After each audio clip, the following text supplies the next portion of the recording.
for us that we are married. No? Normally we look to our spouse for the time that we go through hard times. And the wife said, curse your God. Hallelujah. It's no longer our God. He said, curse your God before you die.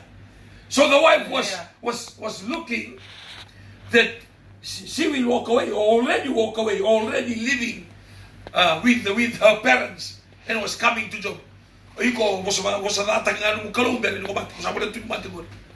Hallelujah. And Job said, hallelujah, know him, acquire him, have relationship with him, then the goodness. Goodness, from that level, from that lowness, from that pain, from that damage.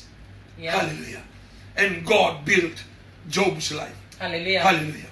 And that's why we are sharing this morning, empowering anyone that you are going through hard times or a similar situation, maybe in a very big, painful experience, or maybe just a small one, maybe relationship, husband and wife, or maybe parents and children, maybe children and parents, or maybe in your workplace, or maybe financial or sickness. You are watching and listening from hospital or from your sick bed at home, whatever that you go through.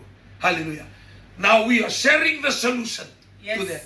And that solution is within your reach. Yes. When you're listening in this morning, I met up a lady during the conference in Sydney.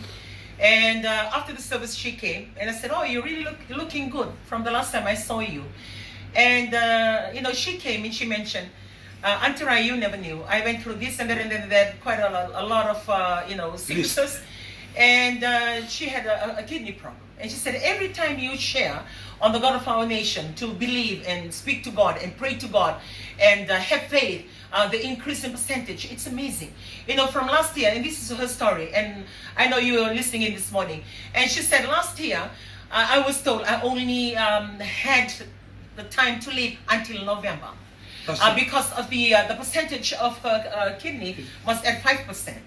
And she said she was told by her doctor that she only has to live until November. And she said, leading up to the month, on how her husband always comes, she's got a little daughter.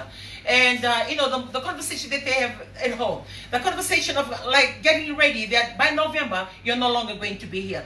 And she said, and every time I listen to the God of our nation, every time I listen to you two's teaching, I'm always encouraged, and I always take what you always share. Have faith and continue to claim it and continue to tell God to increase the percentage of your kidney. And she said, now I'm still alive, and even by going to, for the checkup, the miraculous results that her doctor said, and so what, they kept on asking what happened, because her kidney percentage continued to increase from what it was, and she's still alive. And she drove, with her husband all the way. It's like how long it is from Griffiths, like all those hours to come down, right down to Sydney.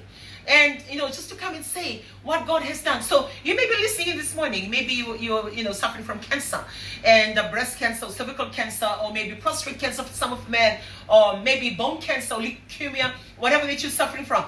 And you begin to hear that people who are having the same diseases, they are dying. You begin to see that, and you cannot control that fear begins to loom above you to say to yourself, they are dying, and this is exactly what you have. And you begin to think that it can happen to you. Look, you can create the difference. You can make the difference. Like what Dr. Sullivan has just shared with us. Whatever Job has gone through, the very, the unthinkable, to the extreme of everything. The worst of the worst. Yeah, the worst of the worst. So if God can restore that, why cannot God do that for you? Yes. Don't continue to, wallow over the sorrows and wallow over the things that you're going through or your current situation. Rise above. Don't keep on talking about the negatives of your life. Don't keep on, only look back or reflect back knowing that you need to learn from it. Or you pick up things you know you can change and make you a better person. Don't look back and continue.